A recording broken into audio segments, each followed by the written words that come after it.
I thought my son was sending me peace, but instead, he sent me poison. One sip could have ended my life, and the silence in his voice told me more than any words could have. Was it a mistake or a plan written by his own hand? Before you go any further, don't forget to subscribe and let me know where you're watching from, because what follows will make you wonder what family really means. That's how it begins. It was my 68th birthday, a day that should have been filled with warmth, celebration, maybe even a phone call as a bridge. Instead, a package arrived at my doorstep. No card, no note, just handwriting I recognized instantly. From Ethan, from my son. The boy I'd raised for 20 years, the man I hadn't seen in 3. The words on the box tightened my chest in a way no doctor could measure. It was both familiar and foreign, like a voice you hear in a dream. Inside the package was a bottle of whiskey. Rare, expensive, beautiful. The kind of bottle people keep on a shelf and only take off when life gives them a reason. Only Ethan knew I had no reason anymore. I had given up whiskey 3 years ago after my heart attack. He had been there in the hospital when the doctors told me, no more drinking if I wanted to live to 70. Ethan had heard every word, and yet here it was, sealed and glowing, placed in my hand like an echo of an old habit. I held the bottle as if it were glowing. The amber liquid caught the light in a way that made it seem alive, almost defiant. It was supposed to be a gift, but it felt more like a test. Was this his attempt to reconnect? Or something colder? I didn't drink it. I couldn't. Instead, I gave it to Robert Carson, my son-in-law's father, a steady, dependable man, the kind of guy you'd climb onto your roof after a storm before you could ask. Robert deserved it more than I did. But what I thought was just whiskey turned out to be something darker. A gift that nearly took 2 lives, and a gift that forced me to confront questions I never thought I'd ask about my son.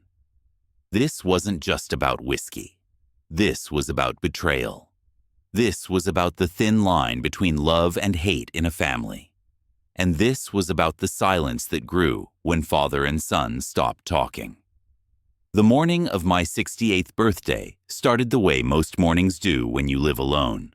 The house was silent except for the steady tick of the clock above the stove and the faint hum of the refrigerator carrying through the kitchen. I made coffee the way I always do, measured grounds in the filter, the smell rising sharp and bitter before the first drip hit the pot.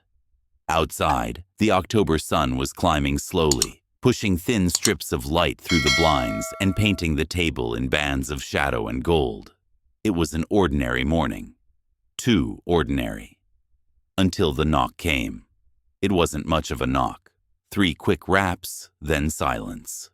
By the time I opened the door, whoever left it was gone. What sat on the ready porch was a plain cardboard box, taped neat, no bow, no bright wrapping paper. Just a small envelope taped to the side. It wasn't the kind of package that says celebration. It was the kind that says caution. I carried it to the kitchen table, set it down in the light, and reached for the envelope first. Plain white, no return address, no stamp.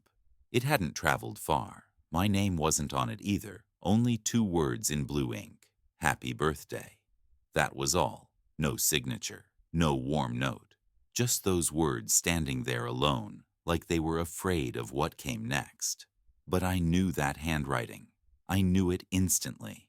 I could have picked it out of 100 cards, 1,000 letters. It was Ethan's, my son, my boy, who hadn't sat at this table in 3 years. The boy who used to write Dad on every card, every scrap of paper he left me on the fridge. And now, only 2 cold words. No name, no sign of love. Just distance written out in blue. The recognition hit me harder than I expected. For a moment I sat frozen, the card in my hand, the box untouched, my chest heavy with something I couldn't name. Was it longing, anger, suspicion? Maybe all of it. It wasn't joy. It wasn't relief. It was like holding proof that the silence between us had grown so thick. Even his handwriting carried weight. Finally, I pushed the envelope aside and turned to the box. The tape peeled back, with a sound too loud for the quiet kitchen. Inside, nestled in brown paper, was a bottle. Not just any bottle. Whiskey. A limited edition, the kind you don't buy by accident. The label was dark green with gold lettering, the seal a thick coat of red wax pressed smooth over the cork. It was beautiful. The sort of thing collectors set on a shelf and admire without ever opening. When the light hit the glass, the liquid inside glowed like fire trapped in amber. I lifted it carefully, turning it in my hands. It was heavy, substantial, made to impress. And for a brief second, old memories rose uninvited. Evenings when Linda and I would sit out on the porch with a glass each, listening to the crickets as the sun went down. Holidays when Ethan was younger, when he'd sneak a look at the bottle on the counter and ask questions about grown-up tastes. Those were years when whiskey wasn't just a drink, it was a ritual. But that life ended with the heart attack. The doctor's orders had been clear: no more alcohol. Ethan had been standing at the foot of my hospital bed when those words were spoken. He had watched the doctor's pen scratch across the chart, listened as the man in the white coat listed everything I had to give up if I wanted to survive. I remember glancing at Ethan, hoping to see some flicker of concern, some sign he understood the weight of it. Instead, he had stared down at his phone, scrolling with his thumbs.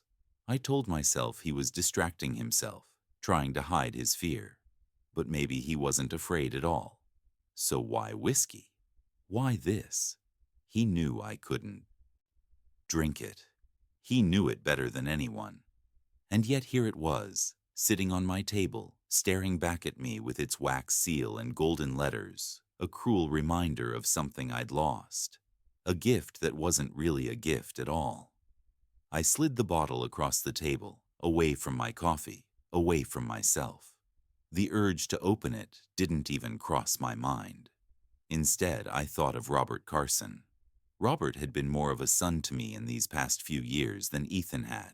The man was steady, dependable, the kind who showed up without being asked. When a storm ripped shingles off my roof, Robert was on a ladder before I could even find my toolbox. He had a good heart, and he had a taste for whiskey. If anyone deserved something rare, it was him. Still, I couldn't shake the unease. My fingers lingered on the glass as if searching for answers that weren't there. The silence in the house pressed heavier with every tick of the clock. This wasn't just a bottle. It was a message.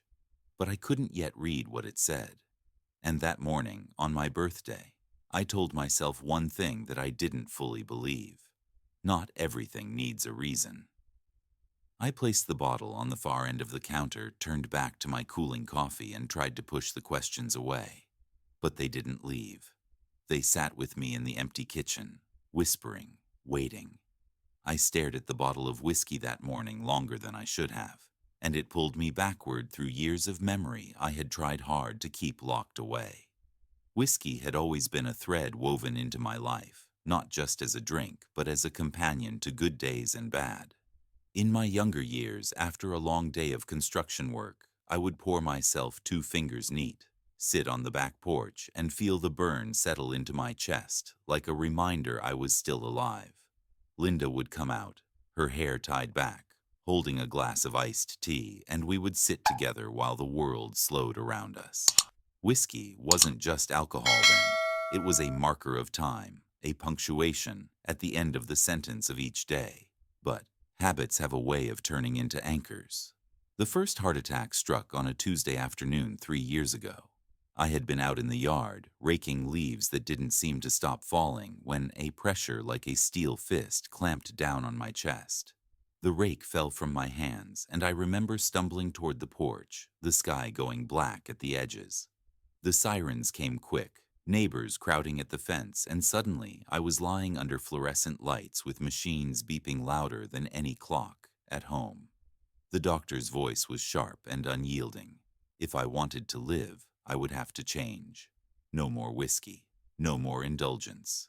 A strict diet, medication every morning, walking instead of working. He laid it out plain, and I nodded, even though part of me resisted. Ethan was there that day. He leaned against the wall, arms crossed, face unreadable. He didn't ask questions. He didn't lean close to reassure me. He just scrolled his phone as if the news wasn't about his father's mortality, but a headline from some article he had half interest in. Still, I thought maybe he was scared. Maybe he couldn't process it. I gave him the benefit of the doubt because that's what fathers do. I promised Linda, in the quiet of her grave where I went to sit later, that I would take care of myself. She had warned me years before, when the lines of worry carved deep into her face, that my drinking was more than just a habit. She had seen the way my hands shook if a day went by without it, the way I reached for the bottle before I reached for her hand. She was patient, always patient. But patience has limits. By the time the heart attack came, she was already gone, and I was left with promises I had made too late. Loneliness became the air I breathed after Linda died. The house still held her in every corner, from the way she folded the towels to the scent of lavender that clung faintly to the curtains. But silence is louder when you're alone. I would wake in the night expecting to hear her breathing beside me, only to be met with emptiness. Days stretched long and colorless. The porch swing where we once sat together creaked by itself in the wind. I tried filling the gaps with small routines, making coffee, reading old novels, walking down to the corner store to nod at the clerk. But nothing filled the absence. Ethan was supposed to be part of what kept me going. He was my only son, the one we poured everything into. We saved for his college, sacrificed vacations, drove old cars so he could drive a new one. I thought those sacrifices meant something permanent, something he would carry into adulthood. But when Linda passed, Ethan drifted. At first, he called once a week, then once a month. Then the silence stretched into seasons. Thanksgiving came and went with an empty chair at the table. Christmas morning, when the house used to ring with wrapping paper being torn and laughter bouncing off the walls, I sat in front of the tree by myself. The phone stayed dark. I tried not to keep count, but it's hard not to. His absence was measured in missed birthdays, in unanswered voicemails, in texts that read like obligations instead of conversations.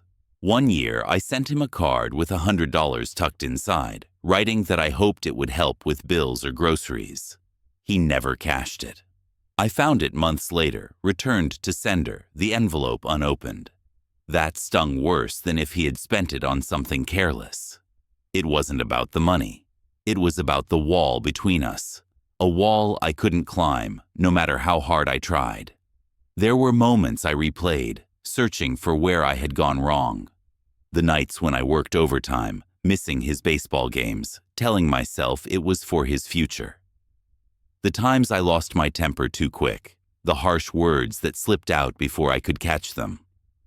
A father's mistakes linger longer than he expects. Maybe. Ethan carried those slights heavier than I ever knew, or maybe it was simpler than that. Maybe he just chose distance because it was easier. Bitterness creeps in slowly, like water seeping through a crack in the foundation.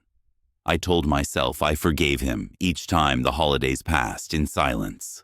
But forgiveness without reconciliation is just a bandage on a wound that keeps bleeding. When the whiskey bottle arrived on my porch, it wasn't just a gift. It was a reminder of all those years lost, all the conversations never had. It felt like Ethan had distilled every ounce of absence into liquid form and sent it back to me. The silence between us wasn't empty. It was heavy, pressing down on me day after day. I filled it with old photographs, with memories of Linda laughing in the kitchen, flour dusting her apron. I filled it with projects around the house, fixing hinges that didn't need fixing, repainting rooms that no one would see. I filled it with Robert's company, the neighbor who checked in when Ethan didn't, the man who climbed ladders and hauled shingles while my own son didn't bother to call. Robert wasn't family by blood, but he showed up like family should. And so the years slipped by. Loneliness became routine, absence became expected, and hope became something I kept tucked away with Linda's wedding ring. I told myself Ethan would come around, that grief had made him hard, that time would soften him. But time hardened me too. When that box arrived on my birthday, taped neat with his handwriting on the side, it ripped open more than cardboard. It tore through the thin defenses I had built around my heart. It reminded me of the weight of promises broken, of sacrifices unseen, of love that had turned into distance. I sat there staring at that bottle, the wax seal catching the light, and I couldn't tell if it was meant as peace or punishment. All I knew was that it wasn't simple. Nothing about Ethan had been simple in years, and in that moment, with the sun climbing higher and the clock ticking louder, I felt the ache of every year we had lost pressing down on me. The whiskey glowed like fire trapped in glass, and I wondered if it was meant to warm me or burn me to the ground. That morning, the birthday morning, became more than a mark on the calendar. It became a reminder that silence between father and son is not just absence. It's a wound that deepens until something fills it. And what Ethan had chosen to fill it with was a gift that would soon prove more dangerous than either of us could have imagined. I sat with that bottle on the counter for 2 days. Maybe 3. I would walk past it in the morning on my way to make coffee, see the red wax catching the light, and feel the questions pressing against my ribs. I would glance at it in the evening, the amber liquid glowing in the last of the sun, and wonder what Ethan had meant by sending it. Each time, I pushed the thoughts aside, told myself not everything carried a hidden meaning. But that wasn't true. That bottle was a weight I couldn't carry, and the longer it sat in my kitchen, the heavier it grew. On the 4th day, I decided it didn't belong to me. If I couldn't drink it, and I never would, then maybe someone else could appreciate it without the burden. My first thought was Robert Carson. Robert lived 2 houses down, a man in his early 70s with a back as straight as an oak tree and hands still strong from years in the carpentry trade. He was the kind of man you could trust with your keys, your tools, or your secrets. More than once, I had found him at my front door with a casserole his wife Linda had baked, or out in my yard hauling branches after a storm before I even had a chance to put my boots on. In the years since my own Linda passed, Robert had been more present in my life than Ethan ever was. It wasn't just about favors. Robert listened. He would sit on the porch with me in the evenings, sipping his whiskey or beer, and talk about nothing and everything. Baseball, politics, the ache in our knees when the weather changed. He never judged, never hurried. He had that rare quality of making silence comfortable. In those moments, I sometimes caught myself thinking that if I had a second son, I would want him to be like Robert. So that afternoon, I picked up the bottle, heavy and cold in my hands, and walked down the short stretch of sidewalk to Robert's house. The air was cool, early October carrying the first bite of fall. The trees that lined our street had begun to turn, leaves flashing gold and crimson in the slanting light. Robert's porch swing creaked gently in the breeze, and I could hear the faint hum of a radio playing an old country tune from inside the house. He answered the door in his usual flannel shirt, sleeves rolled up, his gray hair damp from whatever project he had been working on. His smile was warm, the kind that starts in the eyes. "Well, look who's out and about," he said, stepping aside. "Come on in." I shook my head. "Won't stay long. I've got something for you." He looked down at the bottle as I held it out, and his eyebrows rose. "Now that's a beauty," he said, running his hand across the glass like it was polished wood. "What's the occasion?" "My birthday came and went," I answered, my voice steadier than I felt. "This showed up on my porch. It's wasted on me now. Doctor's orders." Robert's expression softened. He knew about the heart attack, had driven me to follow up appointments when I wasn't allowed behind the wheel. He had seen me pour out the last of my old bottles, standing by as though he knew how hard it was to let them go. "You sure about this?" he asked gently. I nodded. I couldn't think of anyone better to have it. Consider it a late thank you for everything you've done these past few years." Robert turned the bottle in his hands, admiring the label, the craftsmanship. "Well, I'll be damned," he murmured. "This is top shelf." "You didn't have to, you know. Friendship doesn't keep tabs. That's why you deserve it," I said. For a moment, silence stretched between us, but it was the easy kind, the kind that didn't need filling. Then Robert extended his hand, and I took it. His grip was firm, steady, grounding. "Thank you," he said simply. The sun dipped lower as we stood on that porch, the air carrying the smell of cut grass from a yard down the street. Robert invited me in, but I declined again.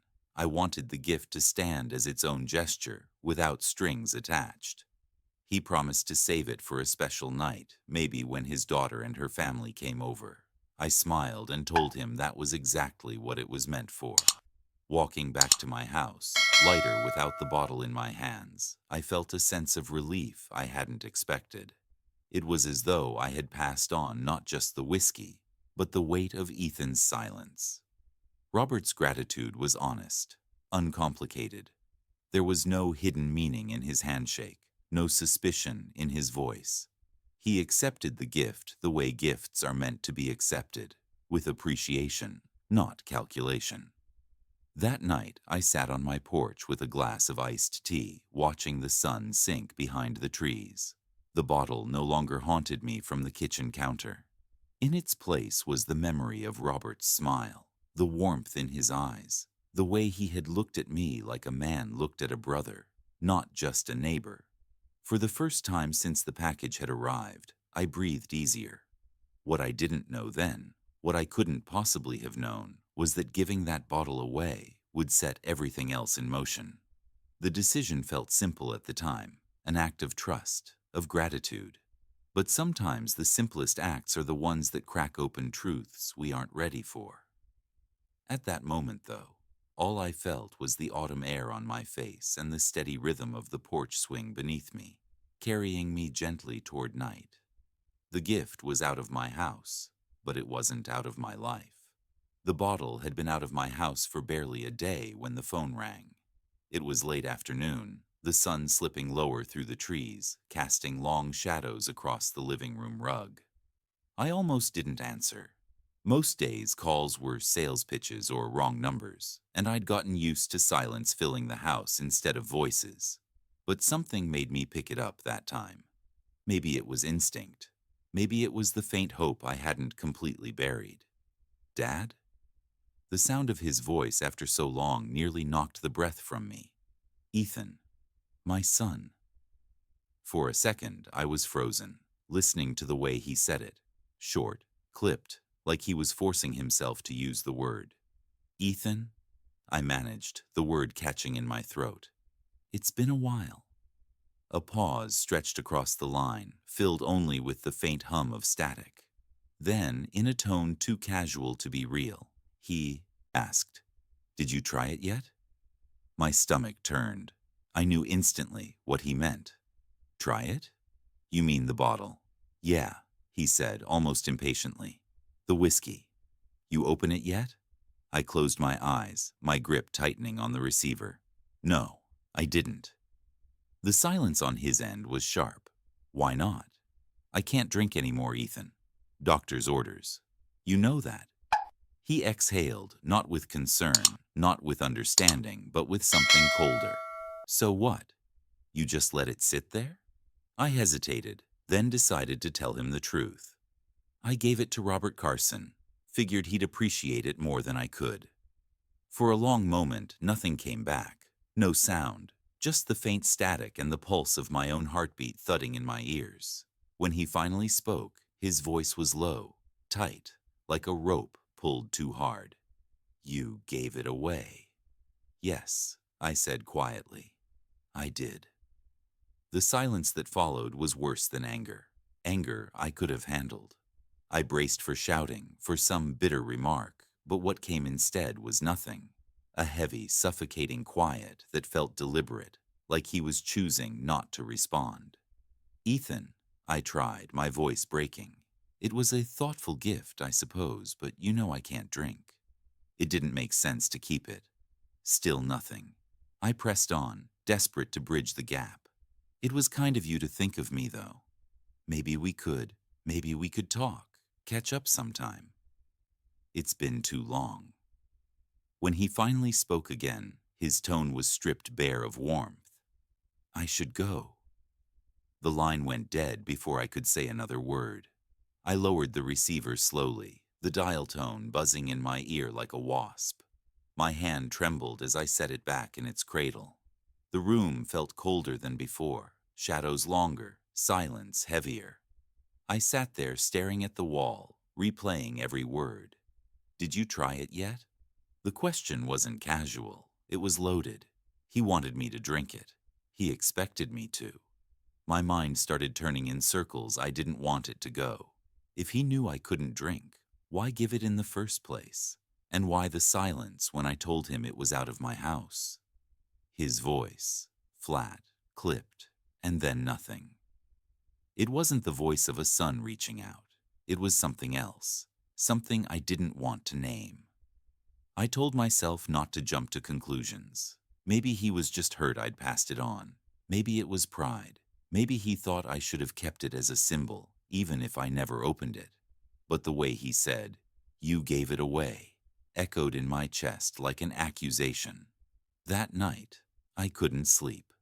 I lay awake, staring at the ceiling, listening to the creaks of the house as if they were whispers.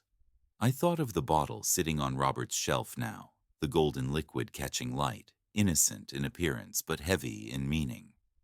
And I thought of Ethan, somewhere miles away, silent on the other end of the line, his words sharper in their absence than in their presence.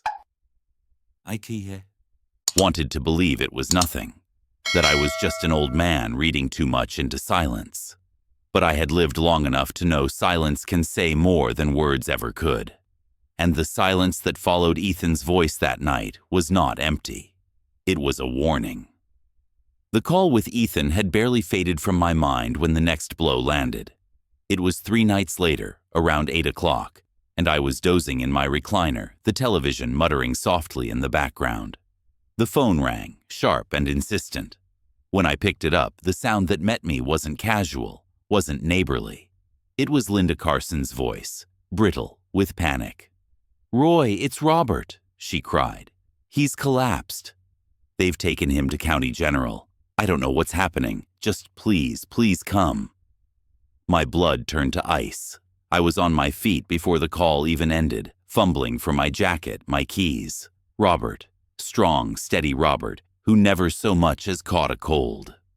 My mind raced, clashing images of him holding that whiskey bottle, smiling on his porch, shaking my hand with warmth, now lying somewhere under sterile hospital lights. The drive blurred by. Street lights smeared against the windshield, my knuckles white on the wheel. I prayed the whole way, though I wasn't sure who I was praying to or if anyone was listening. My chest thudded with guilt heavier than fear. Because I had given him that bottle. Because Ethan had asked me if I'd tried it.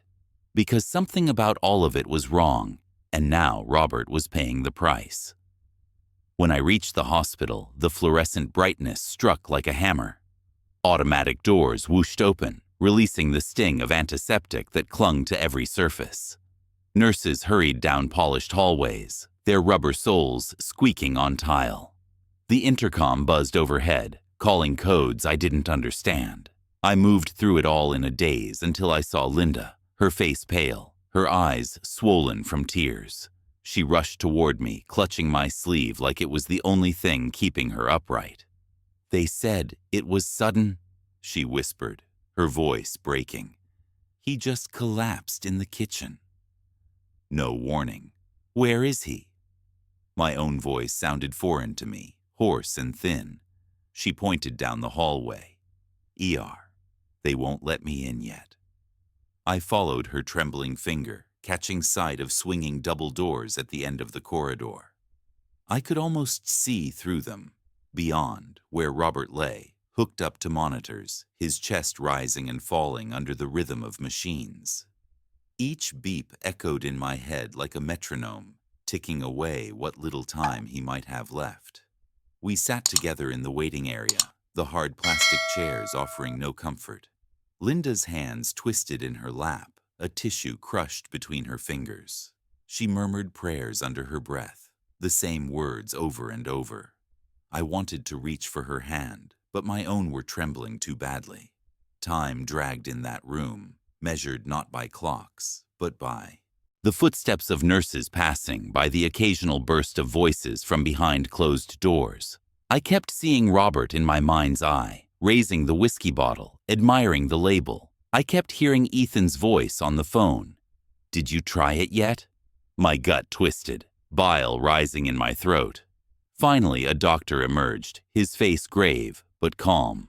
"He's stable," he said, though his tone carried caution. "We've got him on fluids, oxygen. We're running tests, but it looks like poisoning of some kind." The word hit me like a blow. Poisoning. Linda gasped, covering her mouth with her hands. "Poisoning? How? He wouldn't." Her words tangled in her throat. The doctor shook his head. "We can't say for sure yet.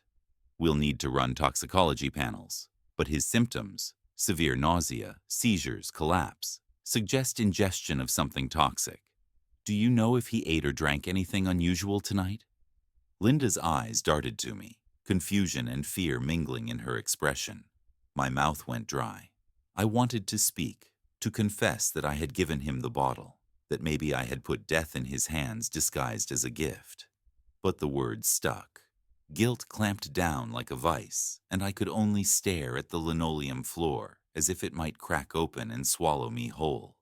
"I don't know," Linda said finally, shaking her head. "We had dinner like always." He poured himself a small drink afterward, but I didn't notice what it was. The doctor nodded briskly. "We'll keep you updated." He disappeared back through the swinging doors, leaving us in the echo of his words. I sat rigid in the chair, the sterile smell of disinfectant stinging my nose, the buzz of fluorescent lights gnawing at my nerves. Poisoning. The word repeated in my mind, louder each time. It wasn't an accident. It wasn't bad luck. My heart pounded with a truth I wasn't ready to face. Linda leaned against me, her sobs muffled in my shoulder. I held her awkwardly, my arms stiff, because the guilt made me feel like a fraud. She thought I was offering comfort, but in reality I was shielding her from a truth that might break her completely. Hours passed, marked only by the rise and fall of Linda's breathing as she cried herself into exhausted silence beside me. I didn't move. I didn't speak. I just stared at those double doors, every second another stone laid on my chest. Somewhere deep inside, I knew. Robert hadn't collapsed by chance. He hadn't been struck down by some nameless illness. He had opened that bottle. He had trusted the gift I had placed in his hands, and whatever was inside had betrayed that trust. The beeping monitors behind those doors weren't just keeping Robert alive. They were tolling a warning I could no longer ignore. When I left the hospital that night, the air outside felt different, heavy and damp, as if the sky itself knew what I carried in my chest. Robert was alive, but barely, and the word the doctor had used, poisoning, echoed with every step I took to the parking lot. Poisoning. It rang like a bell I couldn't unhear. I drove home in silence, my hands gripping the wheel, headlights sweeping across empty streets. The guilt pressed down, harder with every mile. Robert was lying in a hospital bed because of me, because I had given him that bottle. The house was dark when I returned, the porch light casting weak circles on the driveway. Inside, the shadows seemed thicker than usual, the silence almost accusatory. I walked straight to the kitchen, the place where it had all begun, and stared at the counter where the bottle had once sat. An ordinary countertop, worn from years of use, but it felt like an altar where something had been offered and taken away. My chest tightened. I had to know. I couldn't let this be guesswork. The trash can sat in the corner, the lid half closed. I pulled it open, the smell of coffee grounds and stale bread wafting out. I sifted through the garbage with trembling hands, moving past old receipts and paper towels, until something caught the light. A small glass vial, no bigger than a finger, rolled against the side of the bag. I picked it up, my heart pounding. The cap was loose and a faint residue clung to the inside. I lifted it closer to my face and caught a scent that made me recoil. Bitter, sharp, almost metallic. Not whiskey. Something else. I set the vial on the table and sat staring at it, the room spinning. My mind ran back to Ethan's voice on the phone. "Did you try it yet?" My stomach turned. He had meant for me to drink it. He had wanted me to open the seal, to pour it into a glass, to let it seep into my veins. The thought made my skin crawl. But Robert had been the one instead. Robert, who trusted me. Robert, who accepted my gift without suspicion. The guilt twisted deeper, but so did the determination. I couldn't sit idle. I needed proof, something beyond my suspicions and that bitter scent in a vial. There was one man I could trust, Gary Mitchell. He was an old friend from my working years, a retired chemist who had a small lab set up in his garage for freelance projects. If anyone could tell me what was inside that vial, it was him. I poured what little whiskey I still had from the bottle into a small mason jar. The liquid glowed the same rich amber, but now I saw it differently, not as a drink, but as a threat disguised as a gift. With the vial and jar in a paper bag, I drove across town, the streets empty under the pale wash of streetlights. Gary's house sat on the edge of town, a modest ranch with a garage that always smelled faintly of solvents and machine oil. He opened the door in his bathrobe, eyebrows raised. "Roy, you know what time it is?" "I wouldn't be here if it wasn't important," I said, holding up the bag. Something in my tone must have told him I wasn't exaggerating. He waved me inside, flipping on the lights in his garage. The space was cluttered with glassware, microscopes and notebooks filled with neat handwriting. "What's in the bag?" he asked. I placed the jar and vial on his workbench. "I need you to test this, tonight." Please, Gary studied me, then the items, then me again. "Roy, what are we dealing with here?" "Just tell me if there's something wrong with it." My voice cracked despite myself. "Please." He nodded slowly and pulled on a pair of gloves. He unscrewed the vial, sniffed cautiously, then frowned. "That's not right." He set it aside and poured a small sample of the whiskey into a flask, running it through a series of tests with practiced ease.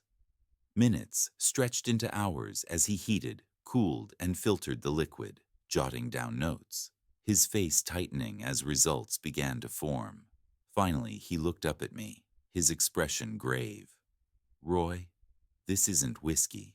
Well, it is, but it's been tampered with. There's something in it." My throat went dry. "What is it?" He hesitated, as if weighing how much to say. "White snake root." The name meant nothing to me at first. I shook my head. "What the hell is that?" Gary sighed. "It's a plant. Toxic. Back in the old days, cattle used to graze on it, and their milk would poison people. They called it milk sickness. Killed a lot of folks before anyone figured it out. Abraham Lincoln's mother, if I remember right." The words sank like stones. "You're telling me someone put this in the whiskey?" "Yes, and in a dangerous concentration. It's not subtle, Roy. This wasn't an accident or some contaminant from the factory. This was deliberate." The room tilted around me. My hand gripped the edge of the workbench to steady myself. "So, Robert, he collapsed because—" Gary nodded grimly. "Because he drank it. He's lucky to be alive. This stuff can shut down the liver, cause seizures, heart failure. If he had more than a small glass, he might not have made it to the hospital." I closed my eyes, the weight of it crushing me. Ethan's voice came back again, sharp and clear. "Did you try it yet?" He hadn't just sent me a thoughtless gift. He had sent me a weapon. Gary rested a hand on my shoulder. Roy, you need to go to the police. This isn't something you keep quiet about. Whoever did this, they meant harm. I nodded slowly, though my mind was a storm. Police, yes. But first, I needed to be certain. Absolute certainty. And now I had it. The vial, the whiskey, the test results. Proof. I gathered the evidence back into the bag, my hands shaking as I thanked Gary. He insisted on printing out his notes, each line a damning confirmation of what I already knew. As I drove home, the city felt different. The quiet streets no longer seemed safe, the houses no longer comforting. My own home loomed like a stranger, shadows waiting in every corner. Inside, I sat at the table with the bag before me, staring at the jar of whiskey as if it were alive. My son had sent me poison. My son. The realization was a blade cutting through every memory I had of him as a child. The boy who built forts in the living room, the teenager who borrowed my truck for prom, the man who stood stiff and silent at his mother's funeral. All of it, now stained by this truth. I leaned back in my chair, the clock ticking loud in the silence. This wasn't a careless gift. It wasn't a misunderstanding. It was intent. Ethan had tried to kill me, and in trying, he had nearly killed Robert instead. Sleep became impossible after Gary confirmed the whiskey had been poisoned. Each time I closed my eyes, I saw Robert collapsing, Linda's panicked face, and Ethan's voice curling through my mind like smoke. Did you try it yet? I would jolt awake in the darkness, my pulse hammering, the silence of the house pressing down like a suffocating blanket. By the third night, I gave up trying to rest and sat at the kitchen table with a pot of coffee going cold. The bag with the jar, the vial, and Gary's printed notes sat in front of me like a curse. Proof. Absolute proof. Yet proof doesn't feel like relief when the person you are proving guilty is your own flesh and blood. I decided I needed to keep records. If this spiraled further, and something in my gut told me it would, I had to protect myself. I pulled an old yellow legal pad from the drawer and wrote in block letters across the top, "Evidence." Underneath, I listed every detail, starting with the day the package arrived. The box, the envelope with Ethan's handwriting, the bottle sealed in wax, then Robert's collapse, the doctor's word, poisoning, and Gary's confirmation, white snake root. I recorded the time and date of Ethan's phone call, his exact words. Did you try it yet? You gave it away. Each entry felt like carving wounds into the page, but it steadied me. I wasn't just imagining this. It was real. I borrowed a small digital recorder I still had from years back when Linda wanted to preserve our family stories. I began speaking into it, my voice low, almost reluctant. October 14th, 11:47 p.m. Evidence log. Received birthday package from Ethan 4 days ago. Whiskey bottle laced with white snake root. Robert Carson ingested, hospitalized. Ethan called, asked if I'd tried it. When told I gave it away, he went silent. Intention unclear, but signs point to deliberate harm. My throat tightened, but I forced myself to keep speaking, documenting everything in case something happens to me. Hearing those words aloud chilled me more than the autumn wind rattling the windows. But there was a strange calm in it too. If Ethan wanted me gone, if this was his plan, then I wouldn't let it vanish in silence. I would leave a record no one could erase. The paranoia began small, creeping like ivy through cracks. I noticed shadows at the edge of the yard where none had been before. A creak on the porch one night that didn't sound like settling wood. The sensation of being watched when I stepped outside to fetch the mail. I tried to shake it off, telling myself it was nerves, guilt, lack of sleep. But the feeling grew, and then it became something I could no longer deny. One morning, I went to check the trash can where I had first found the vial. I wanted to confirm it was still there, part of the chain of evidence I was building. But when I lifted the lid, the bag was gone. The entire bag. I hadn't taken it out. Trash pickup wasn't until the next day. My chest seized as I stared into the empty bin. Someone had been in my house. I checked the locks, still latched, the windows, still closed. But the bag was gone, and I knew I hadn't moved it. My mind raced back to Ethan. He had known about the whiskey. He had known about me giving it away. Could he have come back? Did he want to erase the trail, cover the evidence before I pieced it together? I scrawled another entry on the legal pad, my hand trembling. Trash bag missing as of October 16th. Vial unaccounted for. Possible break-in. No signs of forced entry. The words stared back at me in harsh black ink, and for the first time, I felt the full weight of the danger pressing in. If Ethan could poison me once, he could do it again. If he could slip into my home to take back evidence, what else was he capable of? I began double-checking the locks every night, sliding a chair under the front door handle, placing a broomstick against the back door. I closed the blinds tight, drew the curtains, moved through the house with a flashlight instead of turning on the lamps. My own home felt less like a shelter and more like a trap where I was waiting for the next move. The paranoia gnawed at me, but it also sharpened me. Each sound, each creak, each shadow became part of a pattern. I started documenting them in the legal pad. Footsteps outside, 2:13 a.m. Curtains disturbed in living room. Morning light shows misalignment. Dog barking 3 houses down, unusual for this hour.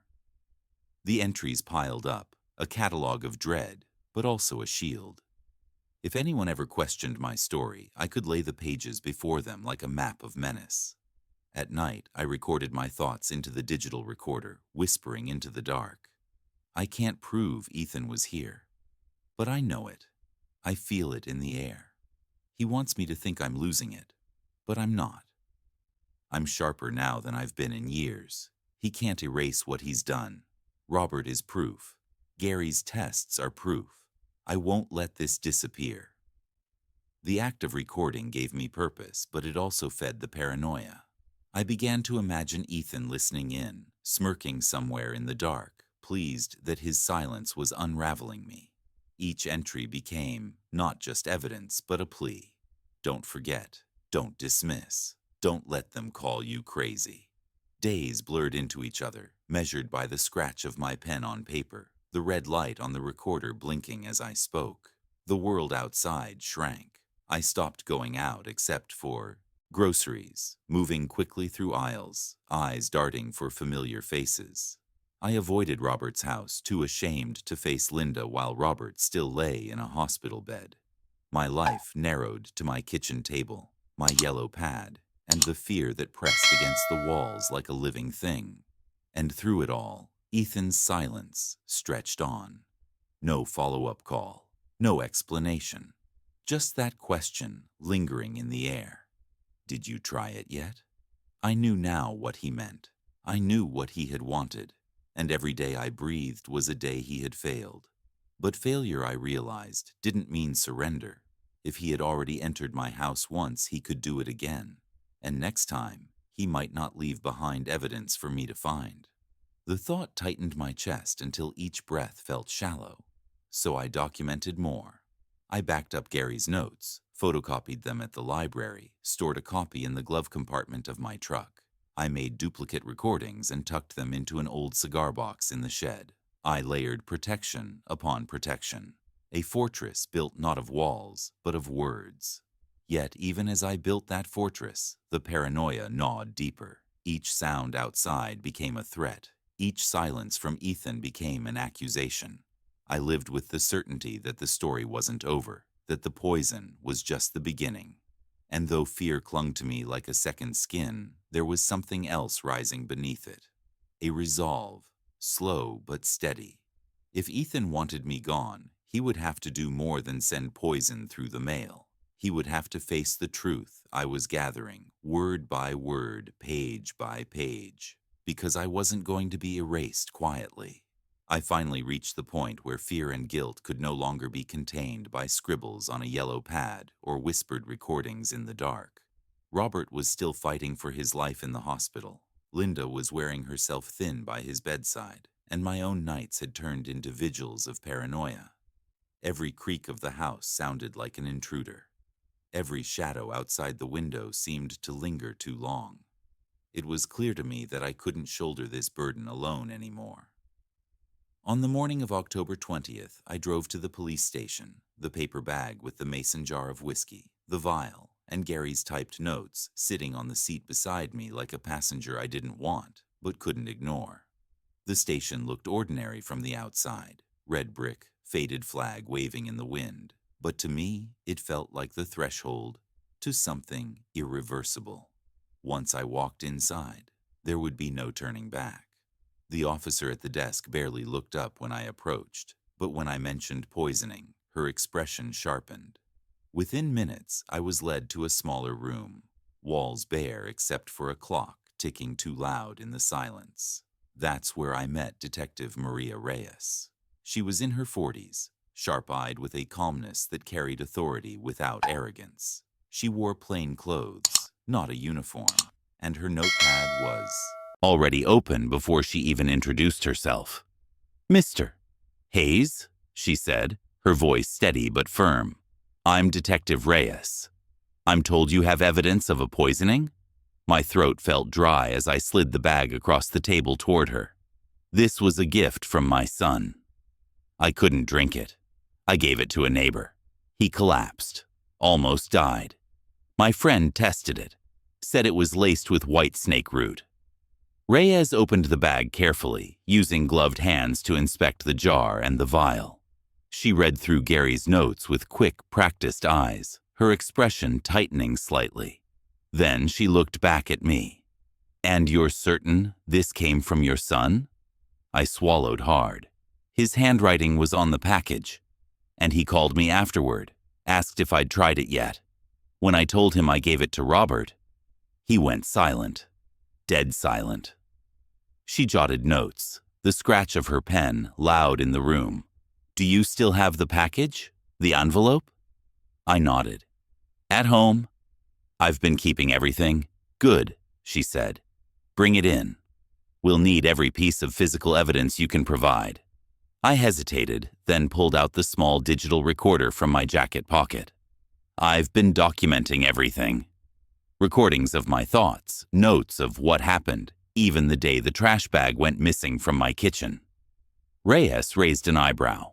"Trash bag?" "There was a vial in it. From the bottle. I kept it, but a few days later, the whole bag was gone. No signs of forced entry, no explanation. Just gone." Her eyes sharpened at that. She leaned forward slightly, lowering her voice. "Mr. Hayes, listen to me. If what you're telling me is true, this is attempted homicide. And if you suspect your son is behind it, then you are in danger. Do not contact him. Do not answer if he calls. Do not give him any reason to think you're suspicious of him." Her words were meant to steady me, but they landed like a weight. Don't contact him. Don't answer if he calls. As if I were already marked, already hunted. "I feel like my house is being watched," I admitted, my voice cracking. "At night, I hear things. Shadows outside. The vial disappearing. It's like he's been inside without leaving a trace." Reyes's expression didn't waver, but I saw the flicker of concern in her eyes. "We'll send a team to sweep your property. In the meantime, secure your doors, keep records of everything, and if you see or hear anything unusual, call us immediately. Day or night." She gathered the evidence bag and stood. "We'll run our own toxicology tests on this. If it confirms your friend's findings, we'll move forward officially. But I need you to be patient. Cases like this require careful handling." I nodded, though my chest tightened. Patience was a cruel request when paranoia was already consuming me. Reyes paused at the door and looked back. "You did the right thing, Mr. Hayes. Bringing this in, whatever happens next, you're not alone in this anymore." Those words should have brought relief, but as I drove home, I felt no lighter. The house loomed as I pulled into the driveway, curtains drawn, locks in place. Yet when I stepped inside, the air felt wrong. Too still, too heavy.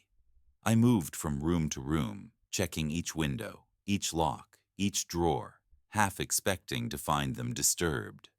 Everything looked untouched, but that didn't ease the feeling crawling along my spine. That night, I sat with the legal pad open, recording every detail of my meeting with Reyes. Her name, her instructions, the evidence I'd handed over.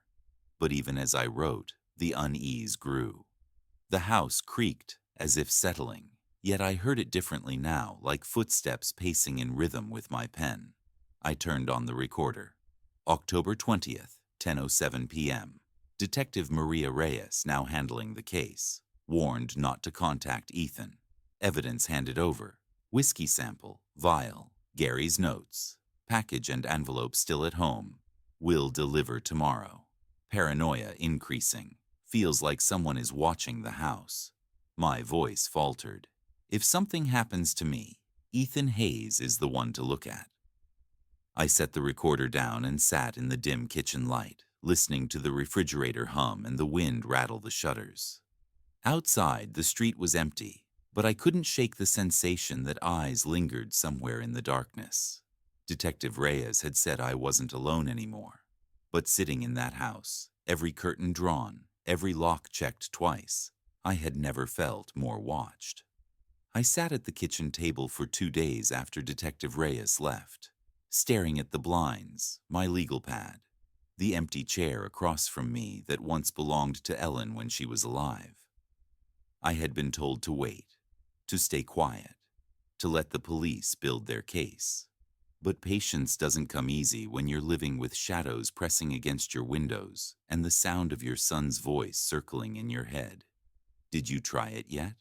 The phrase had poisoned more than the whiskey. It poisoned silence. It poisoned sleep. It poisoned every breath I took in that house where locks suddenly felt flimsy, where even the floorboards seemed to whisper. I told myself I just wanted clarity, just wanted to hear him say something, anything, face to face. Not for the detective, not for a courtroom, for me, for a father who needed to know if the boy he raised was truly gone. On a gray Saturday morning, clouds heavy with the promise of rain, I got into my truck and drove. Ethan's address was burned into memory, though I'd never visited. A tidy neighborhood on the north side of town, rows of houses that all looked the same, with trimmed hedges and shutters painted in cautious, neutral tones. His driveway was empty, but his car sat parked on the street. I sat there with the engine off, watching the front door, feeling the tightness in my chest. I could still turn back. I could leave it to Reyes, to evidence, to someone else's words. But something stronger than fear pushed me forward. I climbed the steps and knocked. When the door opened, there he was. Ethan, my son. His face registered surprise for only a second before settling into something flatter, harder. "Dad," he said, voice neither warm nor hostile, just flat. "Ethan." I let the words sit, heavy between us. "Can I come in?" He hesitated. His hand lingered on the doorknob. Then he stepped aside. Inside, the living room was neat, almost sterile. Leather couch, coffee table with no clutter, curtains drawn tight. It smelled faintly of aftershave and stale coffee. A house kept clean, but not lived in. I sat on the edge of a chair. He stayed standing, arms crossed. "You shouldn't have come," he said. "Maybe not," I replied. "But I needed to." His eyes narrowed slightly. "Why?" "The gift," I said simply. His jaw tightened. "You didn't like it?" "I didn't drink it." I met his eyes, unblinking. "You knew I couldn't." "Doctor's orders. You were there when they told me." A muscle in his cheek twitched. He shrugged, as if brushing dust from his shoulder. It was a gesture. "Something nice. You could have kept it." "Then why?" I asked, leaning forward. "Did you call me and ask if I'd tried it yet?" The air between us thickened. He didn't answer. His eyes flicked to the floor, then back to me. His silence was louder than denial. Ethan, I said quietly.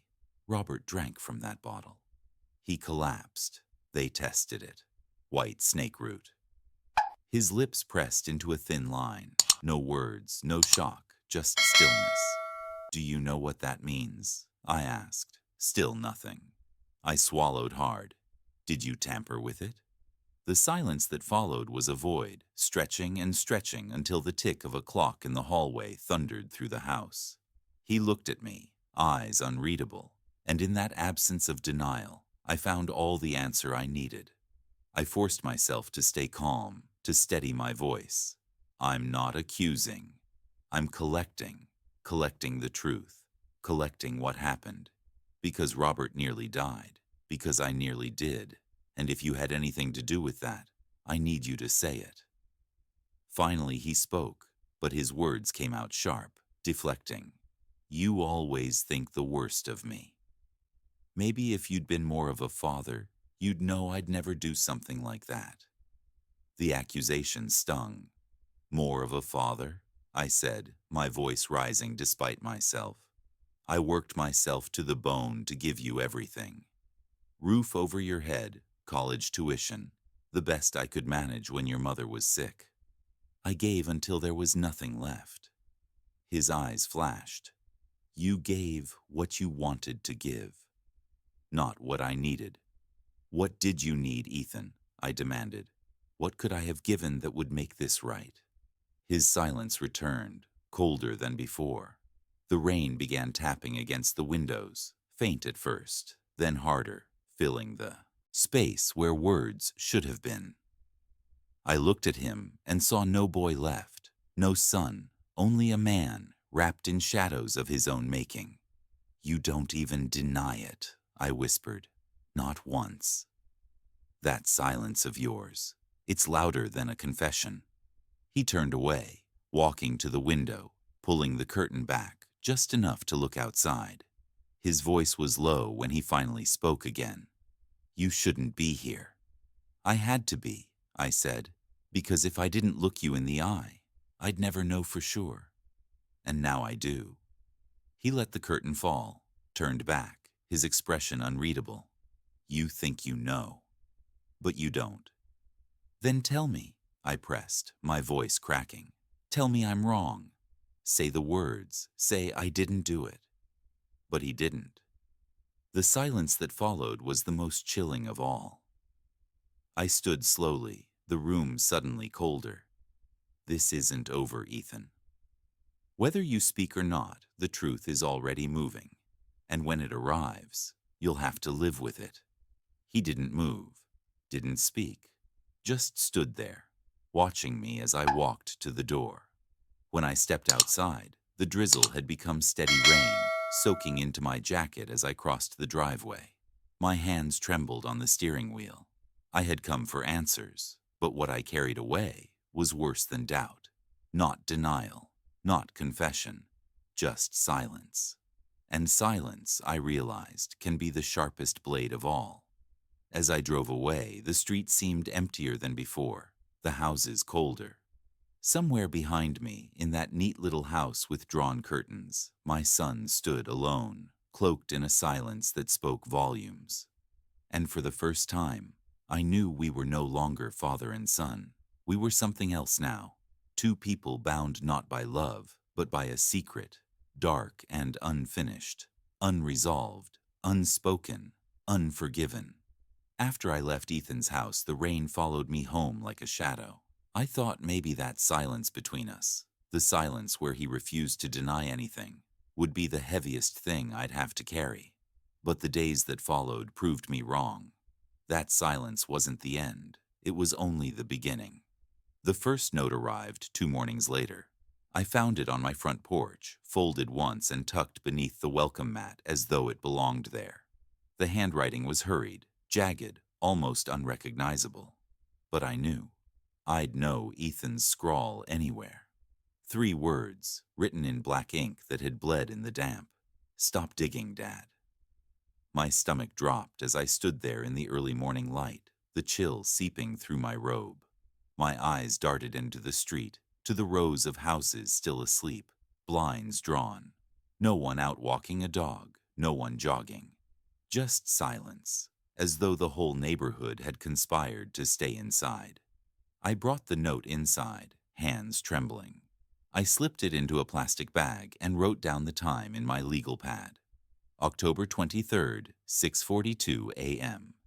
Evidence, handwritten note, porch, words. Stop digging, Dad. The letters seemed to pulse from the page, louder than any knock on the door. I told myself it was a warning, nothing more, a bluff, an attempt to scare me back into silence. But then, 2 days later, the envelope arrived. No return address, just my name scrawled on the front. Inside were photographs, 5 of them, all of my house. The first was of the front door, my porch light casting a weak glow. The second was of the backyard, taken from behind the fence where the shadows were thickest. The third showed my kitchen window, curtains pulled but light leaking around the edges. The fourth was my bedroom window, my bedroom, where I slept alone. The last photo stopped my breath. It was me, standing in the living room, one hand on the curtain, peering out into the street. Taken from the outside, taken while I thought I was alone. I dropped the photo as though it burned me, the edges sliding across the table. My hands shook uncontrollably as I stared at the smiling ghost of myself frozen on paper. He had been here. He had watched me. He had raised his camera and captured the proof that I was never alone. That night, I installed the old motion sensor alarm I'd kept in a box in the garage. I bought new locks for the doors, new latches for the windows. I wedged a chair under the knob of the back door, and every creak of the house set my pulse racing. The place that had once been my sanctuary had become my trap, a cage that reminded me with every sound that walls don't keep everything out. The phone calls began a few days later. First, silence on the line when I answered, then a hang-up, then another, late at night. I stopped answering, but the voicemails started filling up. Ethan's voice, sharp with venom. You don't know what you're doing, old man. You think they'll believe you over me? You're paranoid. Everyone knows it. You should have stayed quiet. You should have been grateful. Now you're just making this harder. Each voicemail more cutting than the last, as though he knew which scars to press. I saved them all, transcribing each word into my legal pad, recording them again into my small device. Evidence, proof. But proof did little to stop the nights from stretching longer, darker. Sleep abandoned me altogether. I would sit in the living room with the lights off, listening. Sometimes I swore I heard the crunch of gravel outside. Once I thought I caught the faint click of my gate latch. My body remained taut, coiled with the anticipation of footsteps that never came. Or maybe did. Too quiet to confirm. One evening, around midnight, I caught the sound of a message sliding under the front door. I approached cautiously, heart pounding. It was another note. One line this time. They won't protect you forever. I pressed my forehead to the wood of the door, eyes closed, breathing in short bursts. He had been here again, inches away, separated only by a thin slab of oak and the locks I'd installed. He had stood where I was, standing, close enough to hear the blood in my ears. I called Reyes the next morning, my voice ragged. She told me to keep everything, to stay vigilant, that they were building their case. But the more she spoke of patience, the more I felt the walls closing in. Patience doesn't help when you're being hunted inside your own home. The photographs multiplied. More envelopes arrived, more images of my house, each from different angles, different nights. Sometimes I'd see the faint glow of my own lamp through the curtains. Sometimes the images were closer, porch steps, doorknobs, the lock on my shed. I began double locking everything, taping the edges of windows, marking the doors with small strips of paper to see if they shifted. I set up tin cans on strings in the backyard, crude alarms like a soldier in hostile territory. Yet the paranoia wasn't just in the shadows anymore. It lived inside me, crawling beneath my skin. I would walk from room to room, certain I'd left an object in one place only to find it an inch to the left. A drawer half closed instead of shut. A pen that rolled farther down the desk. Did I move it? Or did he? Every entry in my legal pad grew more frantic. October 27th.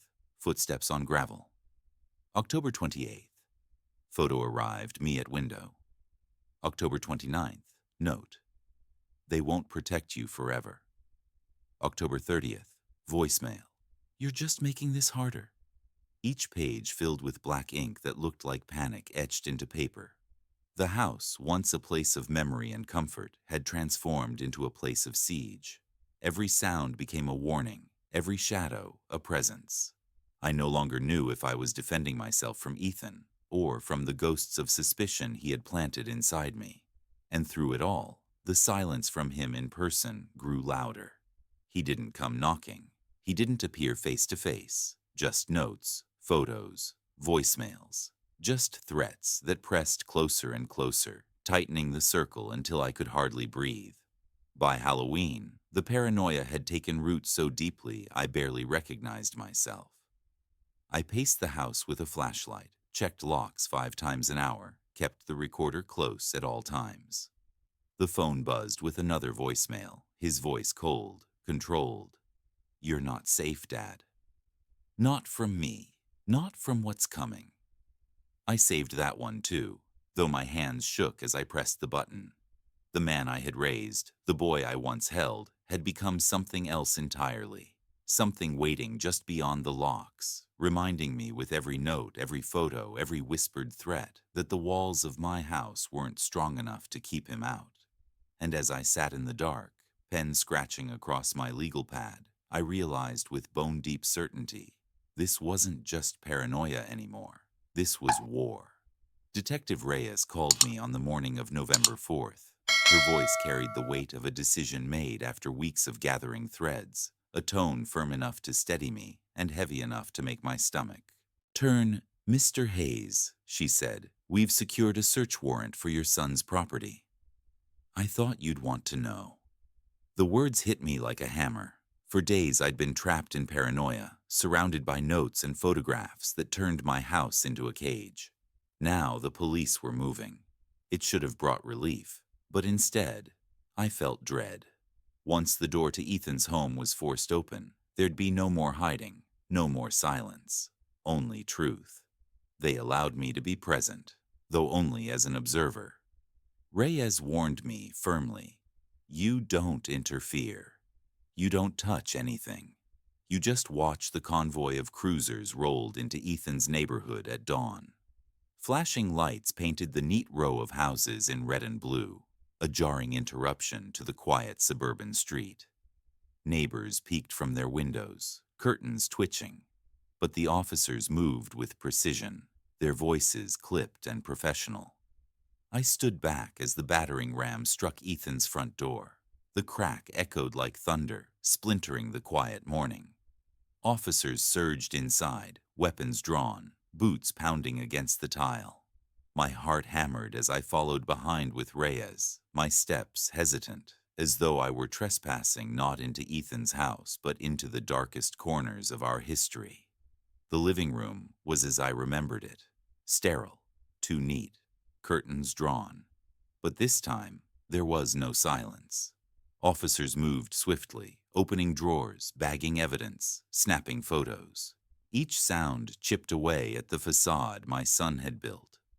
Reyes led me down the hallway toward the kitchen, where 2 officers had already pulled open a cabinet above the sink. Here, one of them called, voice grim. Inside were mason jars, 6 of them lined in a row, each carefully labeled with black marker, WSR. Some were filled with a dark root-like substance suspended in liquid. Others were half empty. My stomach clenched. White snake root. The very plant Gary had tested, the poison that nearly killed Robert. Reyes's face hardened as she instructed an officer to begin photographing and cataloging each jar. Secure them. Double bag everything. Another officer emerged from a back room holding a spiral notebook. The cover was plain black, edges frayed, but inside was the kind of truth that sears itself into memory. Dosage notes, pages filled with careful, deliberate handwriting, calculating amounts, recording effects. Reyes flipped through slowly, her brow furrowed deeper with each page. I stepped closer despite myself, drawn as though by gravity. And then I saw it. My initials, R.H., written in bold letters at the top of a page. Next to it, numbers, dosage notes, calculations written as though my life were a formula to be solved. For a moment, the room seemed to tilt. My breath caught in my throat, and my legs felt unsteady. My son, my own blood, had sat at a desk and written my initials beside the words, lethal dose. It wasn't silence anymore. It wasn't suspicion or paranoia. It was intent, written in his hand, black ink on white paper, cold, methodical. I gripped the edge of the counter to steady myself. Images rushed through my mind. Ethan as a boy, running through the backyard with grass stains on his jeans. Ethan on graduation day, cap tilted, eyes shining with pride. Ethan at Ellen's funeral, standing beside me, silent tears on his face. All of it clashed violently with the notebook in front of me, with the man who had reduced me to initials and numbers, stripping away father, stripping away blood, leaving only target. "Mr. Hayes," Reyes said softly, placing a hand on my arm. "You don't have to look." But I couldn't look away. I traced the letters with my eyes until they blurred, until my chest ached with something heavier than grief. Officers continued their search, pulling more evidence from drawers, from boxes tucked beneath the bed, small glass vials, some empty, some with residue, syringes, printed articles about poisonous plants, bookmarked and underlined. Each discovery drove the knife deeper. This wasn't an accident. It wasn't a careless mistake. It was a pattern, a study, an obsession. My son hadn't stumbled into darkness. He'd walked there with deliberate steps, dragging my name along with him. I found myself whispering, "Why Ethan? Why me?" But the question dissolved in the sterile air of his kitchen, unanswered and unanswerable. Reyes closed the notebook carefully, sliding it into an evidence bag. "This is enough," she said, her tone grim. "This is more than enough." I nodded numbly, my body moving but my mind stuck on the page, on those two letters, RH, and the numbers that followed. As they led me out of the house past the jars and bags and notebooks sealed in evidence containers, I felt hollow. The neighbors still lingered at their windows, watching the spectacle. They saw a raid, a scandal. They couldn't see the devastation in my chest, the collapse of a father's last fragile hope. Back at the curb, I leaned against my truck, rain beginning to fall in fine, misty drops. Reyes stood beside me, her voice low. "Mr. Hayes, I'm sorry. I know this is beyond difficult." I nodded, unable to form words. My throat felt raw, my chest heavy. I wanted to scream, to weep, to collapse, but all I could do was stand there staring at the house that had hidden my son's secrets. The truth had been uncovered, but it didn't feel like victory. It felt like loss. The kind of loss that doesn't just take your son from you, but twists the memory of him until even love feels poisoned. I drove home in silence, the windshield wipers beating a steady rhythm. The house felt colder than ever when I stepped inside, the notes and photographs still spread across my table. But now they had context. Now they had weight. The man who had left those threats, who had taken those photographs, wasn't just my estranged son. He was something darker. And I wasn't just a father anymore. I was prey marked in ink, initials scrawled beside lethal measurements. I sat at the kitchen table, staring at my legal pad. For the first time, I couldn't bring myself to write. The pen felt heavy, the page too pure to stain with words. What more was there to say?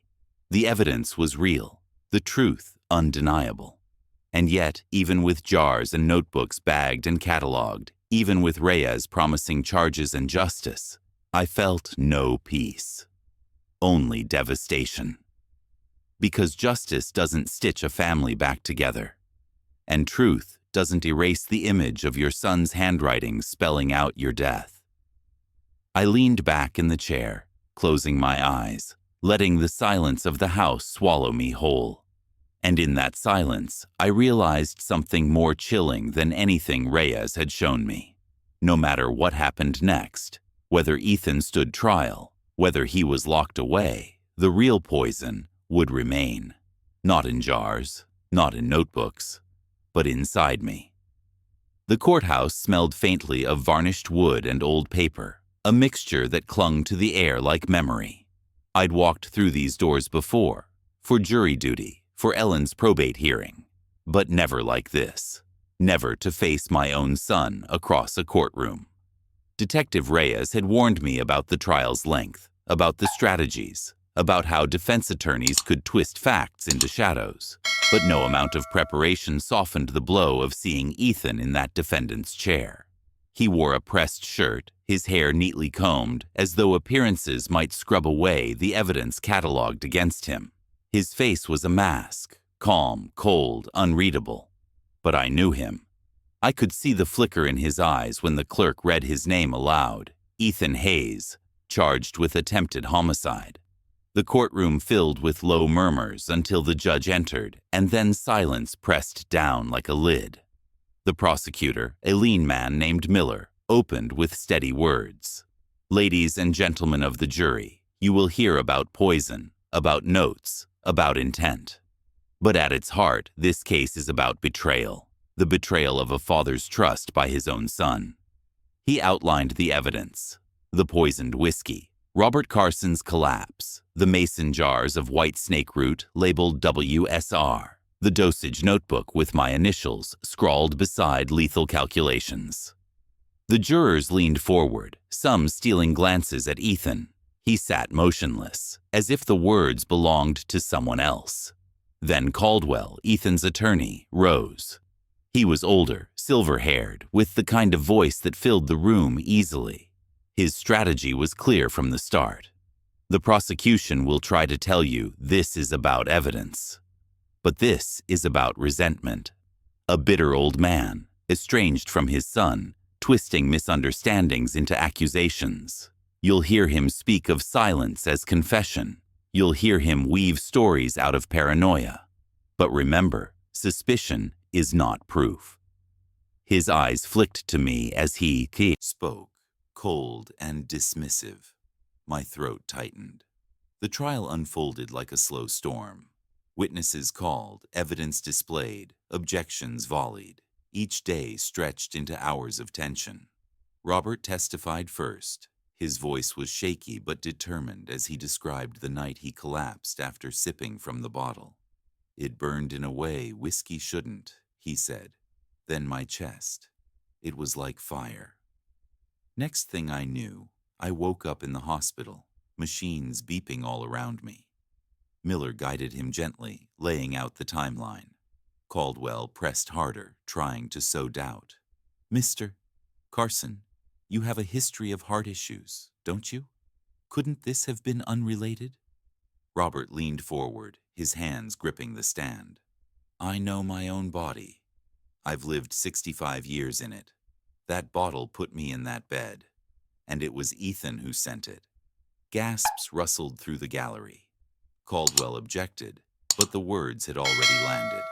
Then it was my turn. The bailiff swore me in, and I sat where so many others had sat before, staring out at the jury, at Ethan, at the lawyer sharpening his questions like knives. Miller's questions were steady, guiding me through the story. The package on my birthday, recognizing Ethan's handwriting, his phone call, "Did you try it yet?"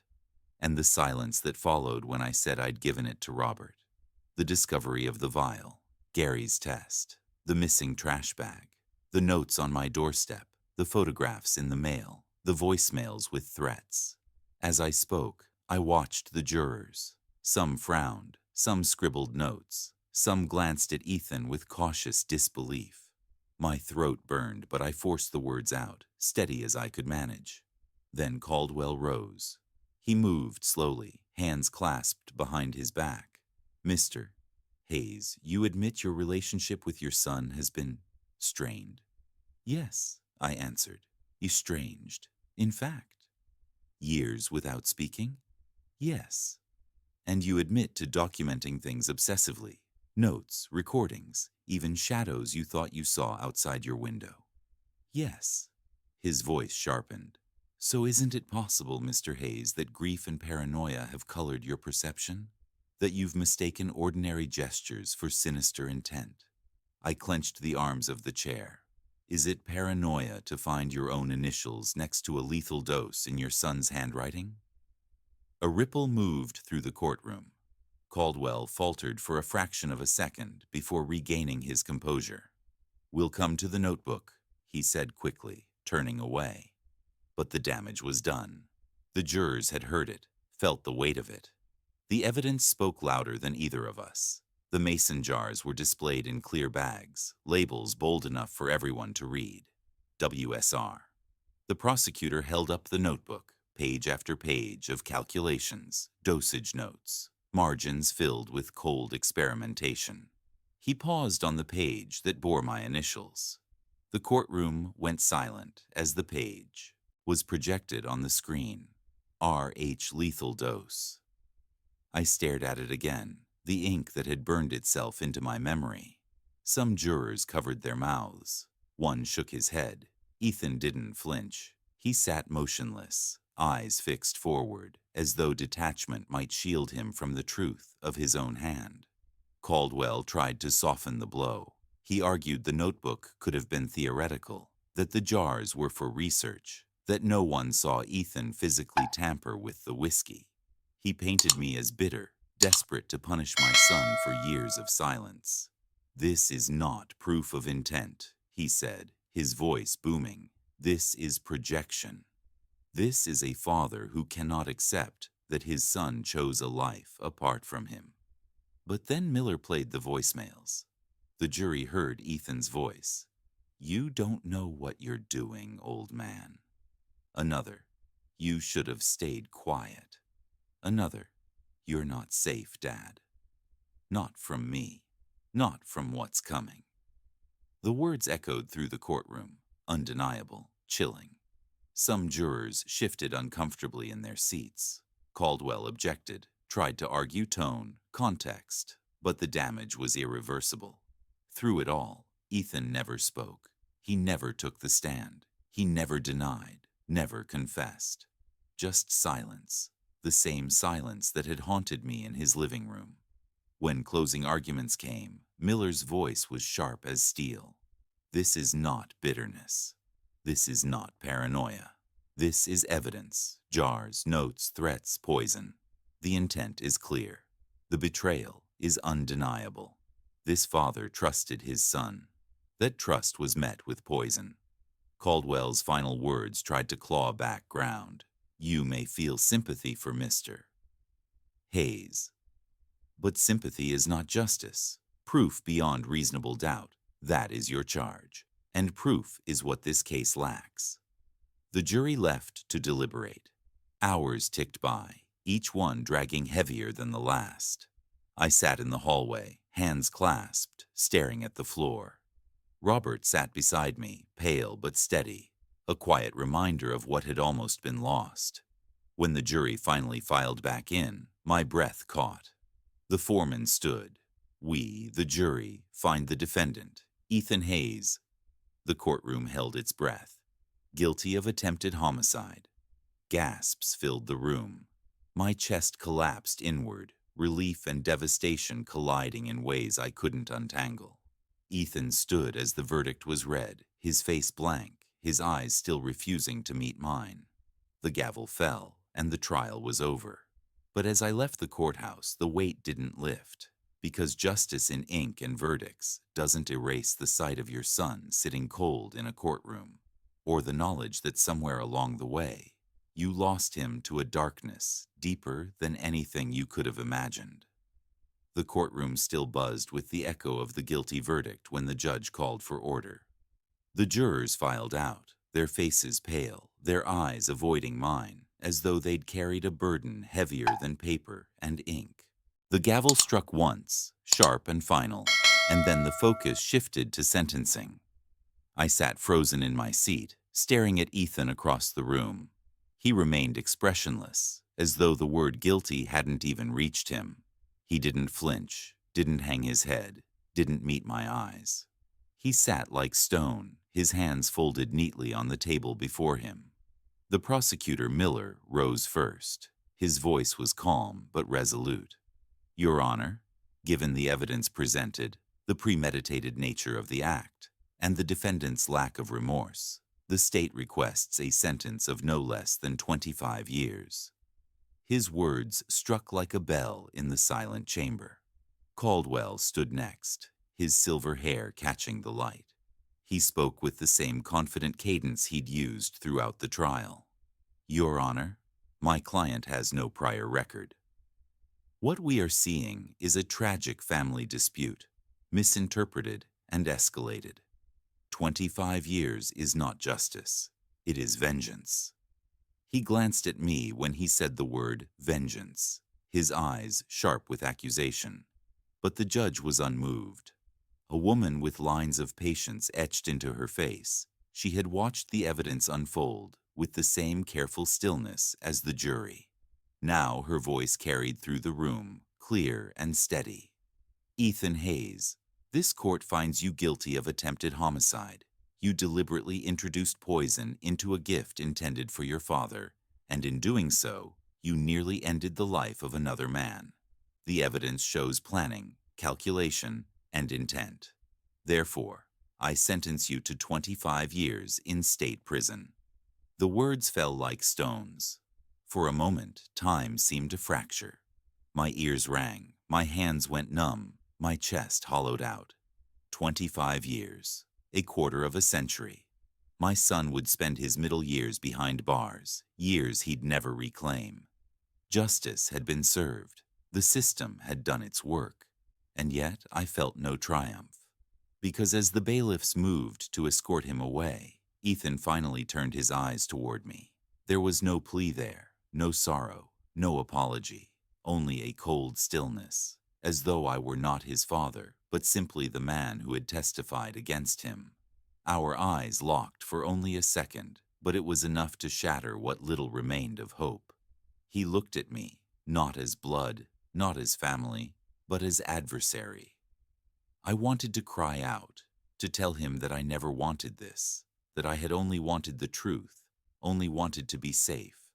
I wanted to beg him to explain why, to give me something I could hold on to beyond poison and silence.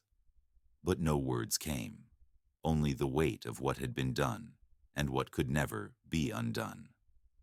As they led him through the side door, shackles clinking softly, I felt my throat tighten. Justice had a price, and it was written across every line of my son's face. The gallery began to empty, whispers filling the air, shoes scuffing against the floor.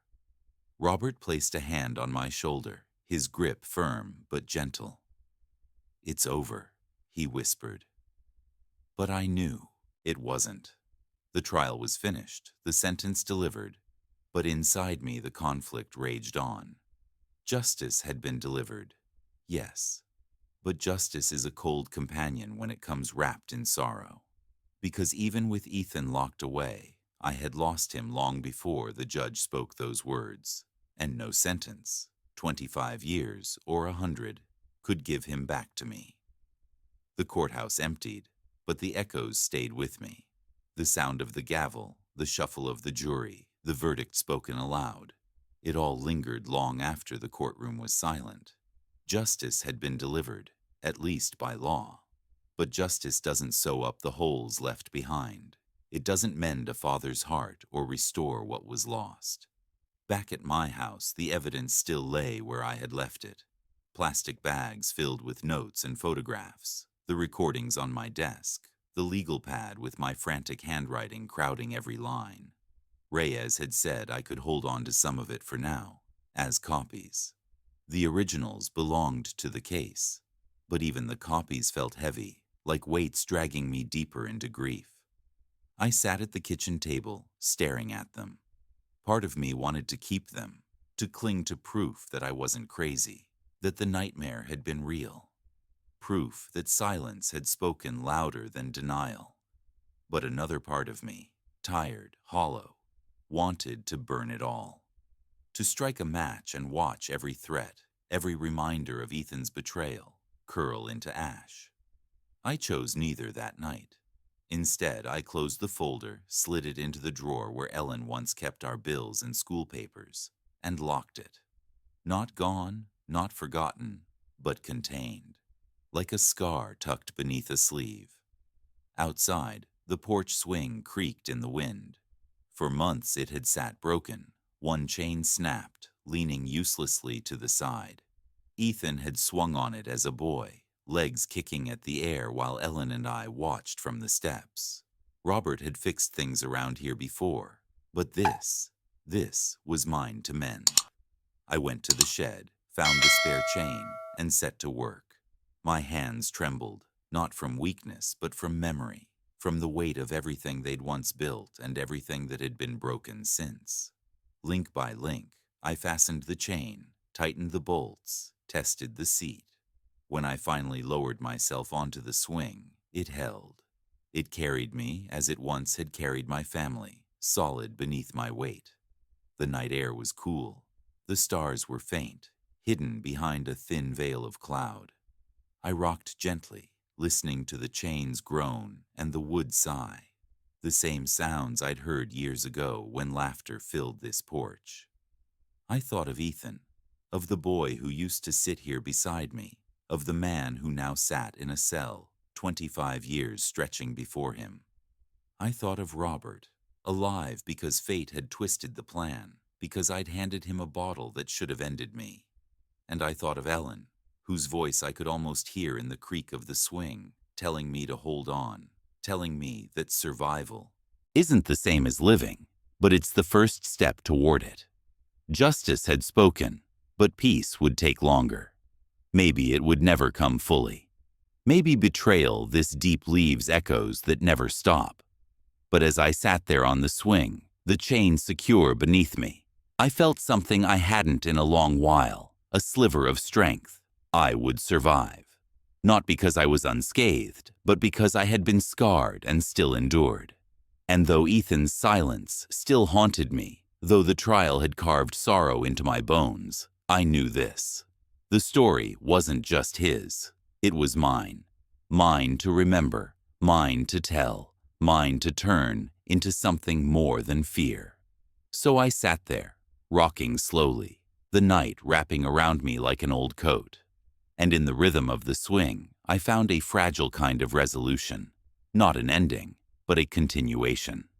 A reminder that even when family betrays you, even when justice tastes like ashes, life keeps moving forward.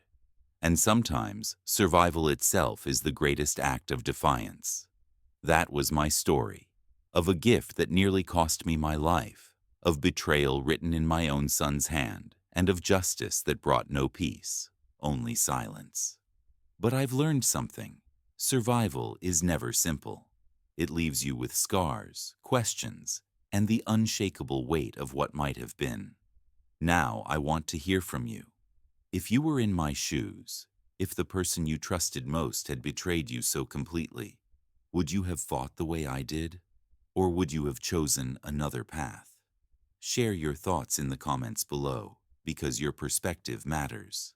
Every story like this is also a mirror, showing us who we are and what we might do when faced with the unimaginable.